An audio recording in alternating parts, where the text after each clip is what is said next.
Добър вечер на всички, които имат привилегията да бъдат в Централния стратегически клуб за анализи Свободна зона с мен Георги Коритаров. И след като е клуб за анализи, и дори да не е чак толкова клуб, колкото да е място за анализи, защото клубността идва и от съпричастността, която, разбира се, вие понякога активно с вашите въпроси, понякога просто гледайки и разсъждавайки паралелно с нас създавате плътност. По тази причина стремежа към аналитичност и клубност ни отведе към идеята да поговорим по един малко нестандартен модел за предстоящите президентски избори. Има ли антиолигархичен заряд в тези избори? Това не е произволен въпрос, тъй като антиолигархичната тема присъстваше като повод за протестите и през 2013 и през 2014 година. Много граждански движения, които, впрочем, особено след оттеглянето на първото правителство на Бойко Борисов, се родиха като еднодневки, може би и подпомогнати от някакви интереси, но, както се казваше, танцуваха едно лято и после изчезнаха. Но така или иначе подобни настроения в немалка степен и свързани с неосъществими пожелания присъстват. До голяма степен съвременният популизъм се обвърза с редица антиговорения, какво ли не. Но когато се говори за антиолигархия или антиолигархичност, това има доста конкретни параметри и очаквания. Затова тази вечер ще говорим за президентските избори тъкмо през този въпрос. Има ли антиолигархичен заряд при тази кампания с моя гост Иван Сотиров. Иван Сотиров е едно от имената на някогашния съюз на демократичните сили. Говоря за големия единен съюз на демократичните сили, който не изчезна като еднодневка, но се сви до присъствие на една малка партия в рамките на реформаторския блок. На времето обаче Съюзът на демократичните сили бе партията, която се свързваше в огромна степен с надеждите за промяна и както се свързваше с тези надежди, така се сви. Какво обаче да очакваме сега от тази кампания, защото ако се връщаме към спомени, изобщо не се знае къде ще стигнем, а ако стигнем където не искаме, ще ни стане много тъжно. Затова след секунди започваме нашия разговор с поглед сега и напред.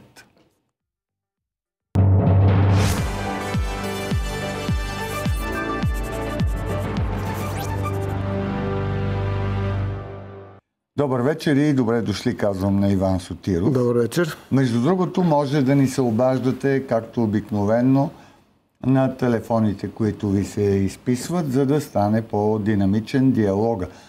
Има ли нещо, което може да се открои като необичайно по време на тази президентска кампания, според вас? За съжаление няма нищо необичайно в тази кампания. Това, което е лошо, че се засилва една тенденция към тотално отсъствие на политическото от политическите партии, от политическите кампании. Изборите, това многократно са правени вече такива констатации в последните години и мисля, че и тук сме го коментирали този въпрос, че партиите в България се изродиха в корпорации, машини за правене на избори и там вече виждаме само технология, няма никаква политика. И ако говорим за олигархия, олигархичен модел, то в България олигархичният модел, за съжаление, победи тотално и това е, ние вече сме така на финалната права, когато имаме пълна трансформация на старата номенклатура от периода на комунизма в нов олигархичен модел. Разликата е, че нямаме една партия, имаме много партии, но които възпроизвеждат всички тези практики на недопускане на демократично развитие на държавата. Сега това, което е опасното в България, което е изключително вредно като начин на говорене, е бягане от същностния въпрос, че олигархията в България вече са самите партии. Самите партии са се превърнали в олигархични структури, тъй като ние виждаме, че всички партии, дори днес някъде чух, че Орешарски, той щял да се бори срещу олигархията. Изобщо всички се борят в България срещу олигархията. А реално, ако разсъждаваме в посока каква е самата дефиниция на олигархия, какво представлява, това е сливане на политиката с едрия бизнес. Икономически и политически интереси. А в България партиите, политиците, лидерите, кандидатите сега за народни представители на за президент на политическите партии говорят като някакви странични наблюдатели, все едно те не са участници в този модел, за олигархията като нещо абстрактно, срещу което се борят. Говори се за реформи в съдебната власт, говори се за какво ли не, за медии, за картели в бизнеса, а реално основният проблем, основният генератор на тези практики и основната отговорност е в политическите партии в парламента. България е парламентарна република и парламента има ресурса. Парламента и политическите партии с интервенциите си в съдебната власт доведоха съдебната власт до това положение. Не обратното. Парламентът има парламентарни квоти. Ние сме свидетели как през целият преход 27 години се интервенираше в съдебната власт. Всички главни прокурори бяха протежирани от управляващите партии, след това преминаваха към следващите партии.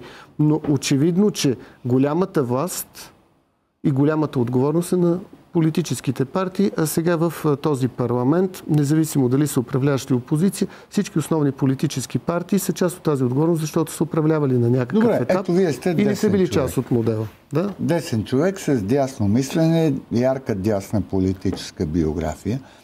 Какво зависи ли изобщо нещо от тези конкретно президентски избори в контекста на идеята за борба срещу олигархията, от гледна точка на ефективна борба? Или всичко ще си остане плакатност? Ами, за съжаление, и с оглед на кандидатурите, и с оглед на правомощите на президентската институция, какъвто и вече да е резултат от тези избори, ще имаме изключително слаба и маргинална президентска институция. Ние по Конституция имаме доста ограничени правомощия на президентската институция. Оттам нататък, вече когато няма и силна фигура с ясна визия за промяна на статуквото, за контрапункт на несъстоятелността на парламента и на другите институции, президентството вече съвсем ще бъде изпразнено от съдържание. Очевидно, всички политически партии искат да вкарат човек, който да бъде някаква така безгласна функция на тяхната политическа воля. Не, може би опозицията, доколкото има заявки от няколко кандидат-президентски двойки, си поставя и следващи цели. Ако, например, изборите бъдат спечелени не от двойката на ГЕРБ, а от друга формация, много амбиции са насочени към това да бъдат предизвикани предсрочни парламентарни избори. Между другото, имате ли интуиция или аргументи по въпроса узряла ли е ситуацията за подобна по-голяма промяна? Сега първо това, което действително прави впечатление, че тази президентска битка не се превръща в битка толкова за институцията президент, за да бъде избран държавен глас с определена визия и в геополитически план и така нататък, а се прави една битка за премерване на силите между отделните политически партии. И най-лошото е, че ние се движим в ситуация, при която има една обреченост. Първата политическа сила, която е с най-голям медиен ресурс, която е с най-голям апарат, която тръгва с най-добра базова подкрепа като електорална база, да получи служебна победа, защото ние не виждаме всички други политически партии, които са на терена. Би трябвало, ако играят сериозно, много по-отрано да бяха изкарали силни фигури мажоритарни. Защото ГЕРБ разчитайки на своя голям апарат и на своята мощ и медийна и така нататък, те могат да си разрешат да изкарат който и да е кандидат, както го и направиха. За съжаление, те изкараха кандидатурата на госпожа Цецка Цачева, просто защото се огледаха, изчакаха до последно и видяха, че нямат силна конкуренция и силни играчи на терена. И тук вече беше отговорността на другите партии, които заявяват и се представят като алтернативи, да изкарат силни мажоритарни фигури, тъй като вижте, всички говорят, че искат да променят това статукво.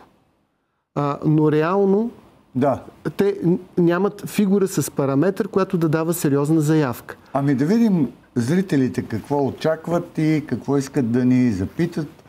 Добър вечер. Слушаме ви. Благодаря много. Значи, ако Моисей около 40 години, казват нарочно, е водил еврейското племе през пустинята, за да измрат тези, които са били роби на Египет, кандидатирането на Цецка Цачева от страна на ГЕРБ като партия означава, че робите не само, че не са измрели тук в България, ами са станали много повече. С тази кандидатура една партия, възкръснала отново, казва на този народ, че каквото и ще да правите, ето, след 27 години ние пак ще ви турим за президент, партийна секретарка или каквото и ще да било там. Аз съм дясно мислев човек. Почти съм партизант и на ГЕРБ. Но никой път не би ми изсъхнала ръката, ако пусна бюлетина за Цецка Цачева. Те можеха да сложат и Томислав Дончев или кмета на Бургас, но както ще да е. Това е един присмех в лицето на българския народ, да му кажат, че той просто е в процес на ликвидация. Благодаря много. Да чуем и следващия зрител и ще ви отговорим. Добър вечер и на вас. Слушаме ви, ако ни чувате, в ефир сте, ако не е прекъснала линията. Добър вечер. Няма го. Доста крайна оценка.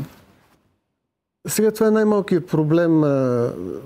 Не, че за мен не е от голямо значение и че действително е срамно, че 27 години след 10 ноември в България не могат да се намерят хора, които да не са били свързани с БКП, за да вземат ръководни постове, защото това не е само с кандидатурата за президента. Ние гледаме, че и в изпълнителна власт и във всички други институции още се подвизават кадри на бившата комунистическа партия.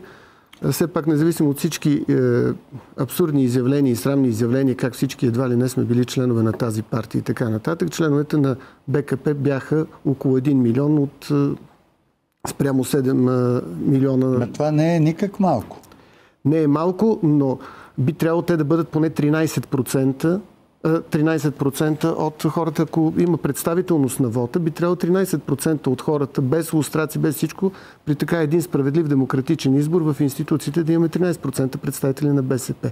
Ако погледнем реално, ще видим, че на всички институции в правителство и ако бъде избран президент госпожа Цецка Цачева, и в съдебна власт, и навсякъде ние виждаме бивши кадри на БКП. Да, обаче което показва 1 милион, ако сега на тези избори гласуват 1 милион за един кандидат. Да. И той ще стане президент още на първи тур. Това не е... 1 милион. Миналия път на първи тур, мисля, че ГЕРБ имаха над 1 милион, милион и 300 хиляди и не стана президента на първи тур. Горе-долу сега и заради задължителното гласуване активността ще бъде по-висока. Но ние какво виждаме? Че всичките партии работят в един картел, за да се пази статуквото. Възможността на хората, които първо беше... Аз съм противник на задължителното гласуване, но това е друга тема. Задължиха хората да гласуват. Не им дадоха възможността да гласуват реално против. Защото ако човек гласува против всички кандидати, ако гласува против статуквото, направиха една машинация, която е противоконституционна. Приемат от една страна, че гласът и против е действителен, а същевременно го третират като недействителен, защото когато се прави отчитането на резултата, тези гласове не се броят. При това положение вече ние имаме компрометиране на изборите от гледна точка на нарушаване на конституционността в България, от нарушаване на представителността, защото ако аз отида и гласувам против всички кандидати, това е моят вод. И аз искам той да бъде зачетен и не само да бъде преброен статистически, ами той да има своята тежест. Защото ние може да имаме хипотеза, че голяма част от българските граждани могат да гласуват по-голямата част. Ако отчетем реално нагласите на хората, по-голямата част от българските граждани, които трябва да гласуват по съвест, ще гласуват срещу всички. И очевидно политическото статукво иска да компрометира и да отнеме тази възможност. Ние виждаме, че всички партии работят в един картел да се провали референдума за промяна на избирателната система. В България, покрай целият този цирк, който се нарича президентска кампания... е направен, как да кажа, абсурдно. Защо да е абсурдно? Защото според мен не са изведени точните позиции на точните проблеми. Напротив, референдума поставя трите най-важни въпроси от доста години, които се коментират. Отделен въпрос е кой за какво е. Въпросът за чисто мажоритарното гласуване. Мажоритарно гласуване означава да се избират личности. Да. И партиите най-много ги е страх от това. Ама не, значи това партиите, какво означава? Че партиите ако имаше личности, които партиите биха могли да привлекат в своите редици, говорим за всички партии, тези личности спокойно биха могли да бъдат издигнати от партии и да влязат в управлението на страната или в парламента. А къде са личностите? Защо залагаме презумпцията, че личности няма в партиите, а са извън партиите? Ако погледнем парламентите от зората на демокрацията, и двамата сме свидетели на този процес. Всички ярки фигури на прехода горе-долу се родиха в първите години на демокрацията. Така е, да. От тук нататък виждаме, че много партии от нововъзникналите се опитват да използват като политически говорители и така нататък хора, които се появиха в зората на демокрацията, когато се правеше политика, този така наречен романтичен период. Сега вече партиите се превърнали в едни апаратни машини, при които и благодарение на пропорционалната система със среденето на листи, всички неудобни лица, всички ярки фигури, независимо дали от БСП, дали от СДС, дали от нововъзникналите партии, се отстраняват, защото никой човек, който е със собствен авторитет, регионален, национален, с собствено мнение, не е удобен за партийните централи. И пропорционалната система е идеалният механизъм, при който със средена на листи се отстранят тези хора. Ето ви един такъв въпрос. Нали? Това поне сме го натрупали като опит и като познание. Партия печели парламентарни избори. Да. Разработва правителствена програма на основата на своята партийна програма и мнозинството, което има.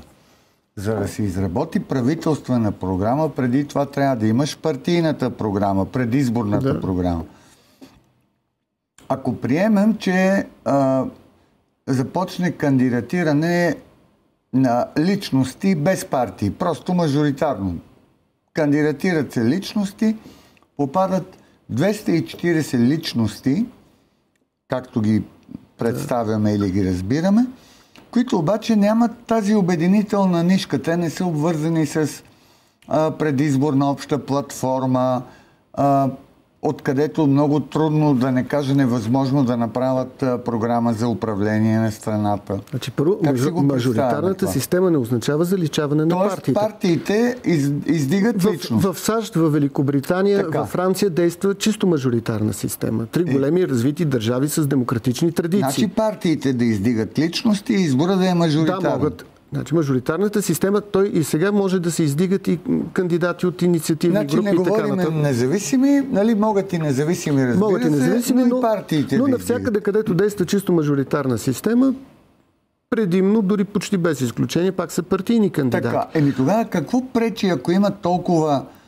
ярки личности, които могат мажоритарно да бъдат издигнати, те да бъдат вкарани в пропорционална листа, същите личности?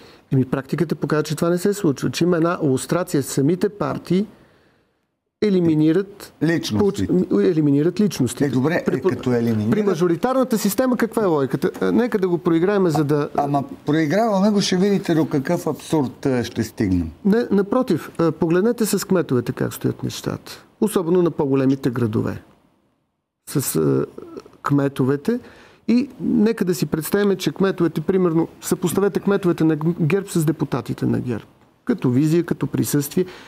Първо, мажоритарната система ще принуди всички партии да търсят най-доброто, защото ти може да си водещата партия, но за да, и то мажоритарна с балотаж, да събереш 50 плюс 1% от гласовете в едномандатен район, ти трябва да заложиш на силна мажоритарна фигура. Не може само с партийна подкрепа да събереш над 50% от гласовете. 2009 година имаше ли мажоритарен елемент? Имаше. Не, това беше... Имаше... Това беше подигравка с... Имаше няколко, 31 или 32 многомандатни. 31 от 240 какво означава? Не, тук говоря за принципа. Тези 31, там ГЕРБ спечели 27 или колко, ДПС спечели другите. Ами те бяха избрани не защото хората са ги познавали, а заради лидера на Значи точно ГЕРБ. Това исках да обясня. При мажоритарна система има ефект. Дори президентският избор също е мажоритарен, но той, когато избираш от 7-8 милиона граждани, избираш един, тогава основната водеща роля при мажоритарният избор имат медиите, имат ресурса, имат апаратите. Аз говоря за чисто мажоритарна система с 240 едномандатни района, при което всеки кандидат ще се бори на територия от 20-30 хиляди гласа. Това дава реалната възможност този кандидат да се познава с всеки активен избирател на своята територия. Както се избира един кмет на един средно голям град в България, на един областен център. Хората тогава се познават, тогава кампанията е много по-евтина, защото ти можеш да си направиш кампании, да реализираш контакт с хората, без да използваш скъпи медийни кампании. Пропорционалните избори предполагат изцяло да ползваш ресурса на националните медии, което всички знаем, че това е изключително скъпо. Тогава могат да се фабрикуват виртуални политици. С много пари, с пиар агенции и така нататък. Докато при чисто мажоритарната кампания политика отива. Колко кметове в България има избрани, които ги избират и не могат и партийните апарати да ги преодолеят по места, които са изградили авторитет, без да сме ги виждали в медиите, без да сме ги виждали национално. Защо? Защото хората ги познават, защото хората ги харесват и им имат доверие. Сега изключвам такива случаи, които съществуват дори и при тази система, с корпоративен вод, с местни феодали. Това го има, за съжаление. Но какво правят партиите при пропорционалната система? Местните феодали ги хващат като подизпълнители. Включват ги в листите или ги притискат да работят за тях. Тема. Много хора аргументирано казват, че ако изцяло е мажоритарна системата, това циментира двупартиен или две големи партии. Няма. Франция е чисто мажоритарна система с балотаж. И във Франция има 7-8 партии. Има повече партии в френския парламент, традиционно, отколкото в българския парламент. Така че това са спекулации от хора, които изобщо хабер си нямат и говорят така клишета. Мажоритарната система има още няколко плюса. Първо, тя премахва маргинални партии. Защото, за да спечели един народен представител, да се класира в едномандатен район, той трябва да е сравнително консенсусна личност за територията, на която играе. Трябва да има над 50%. Всякакви такива крайни кандидатури и партии, които разчитат на 5-6% маргинален вод, етнически партии и така нататък, те ще отпаднат, защото ако ти играеш с етнически вод, провокираш ответен вод. Ето, току-що казахте, изрекохте аргумента, че мажоритарна система облагодетелства големите партии, които имат много големи електорални масиви. Не големите партии. Мажоритарната система облагодетелства партиите, които имат ярки фигури, които да печелят доверие. Там става въпрос и за персоналната отговорност. Аз искам да мога персонално да избера и да нося и аз отговорността, не само човека, който съм избрал, за това за кой съм гласувал. При пропорционалната система ти спускат партийни листи, ти гласуваш за партията. И дори ти не носиш отговорността, защото имаш алиби, ми гласувах за този, защото партията ми го спусна и нямах друг избор. А когато избирахме в 31 района, това, което го прокара Първанов, това беше абсурд, защото ти си кандидат Първо се получи нарушаване на Конституцията в смисъл такъв, че има от различна тежест на гласа. Аз играя като мажоритарен кандидат в цял многомандатен район, където има листи. Един експеримент. Нали? Да. Президентският вод е мажоритарен. Той по Конституция е такъв. Митю Пищова, Радо Шишарката, Бисер Миланов, Петното. Това ли са мажоритарните личности? Вижте за каква странна конфигурация. Няма опасност някой от тях да стане президент. Не, но допустимостта на такава заявка, нали, след това отиваме и към тези, които биха могли да станат. Това са най-ярките личности. Вижте, в цял свят има такива хора, които се кандидатират, и в началото на прехода имаше такива, нали, комични фигури. Това е най-малкият проблем. Въпросът е, че накрая хората няма да изберат такъв кандидат при мажоритарна система с балотаж. Няма как формации като Атака и така нататък, примерно, да попаднат при мажоритарна система. Дори тяхните лидери няма да... в парламент. Да, защото дори техните лидери в кой едномандатен район, примерно, кандидати като Волен Сидеров или други ще съберат над 50% с балотаж. В същото време обаче присъствието на такъв тип партии, дали, колкото и да не споделяме техните възгледи, са част от пъстротата. Те отразяват определени обществени нагласи. Сега това е дискусионен въпрос. Пак казвам, дълга е темата, но ако говорим за олигархичния модел, аз мисля, че така с този дебат малко ще избягаме, въпреки че това е антиолигархична мярка, чисто мажоритарната система. Но ние имаме примери. Точно обратното било.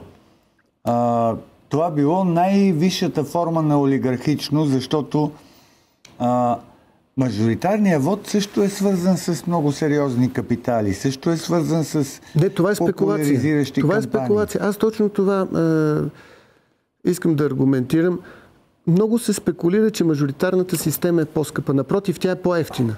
Аз съм участвал в такива избори. Правил съм кампания. Аз на територия на район, който съм участвал в кампания, верно за вътрешни избори, партийни, но 40 000. Района, на който след това съм бил кмет и така нататък. 40 000 души живеят на тази територия. За няколко седмици съм успявал с доброволци, с 20 души млади поддръжници да минат по всички жилища, да пуснат листовки, да си организират срещи с хора и така нататък. Освен това, ние трябва да се научим и мажоритарната система култивира и нещо друго. Кампания се прави в рамките на цял мандат, 4 години. Значи, ако аз сега искам да се кандидатирам за даден едномандатен район, аз си почвам кампанията от сега. Аз обикалям, срещам се с хората. Когато се прави национална партийна кампания, ти, ако не бъдеш допуснат в партийните листи, ти няма как да разбера, че съществуваш политически. Защото това са много скъпи кампании с по-малко от 5-10 милиона. Ти в национална кампания по пропорционалната система не можеш да участваш. Мажоритарната система ти дава възможност, дигаш се, тръгваш и поне хората ще те видят. Дали ще изберат или не е друг въпрос. Така че тя е много по-евтина, много по-демократична, но партиите бягат от това, защото за тях най-важното, най-сакралното е да се редат листите в партийните централи. Добре, така стават и договорките с олигархията. Сега какво става при тази система пропорционалната? Олигарха Хикс, той направо си говори с партийният лидер, казва, аз ще ви подкрепа медийно, олигарсите държат медии, но искам този човек да бъде в листа, този човек. Ние имаме маса примери с посочени такива. Окей, добре. Сега ще направим реклами. И целите партии са зависими от тях. Да. И след това ще продължим.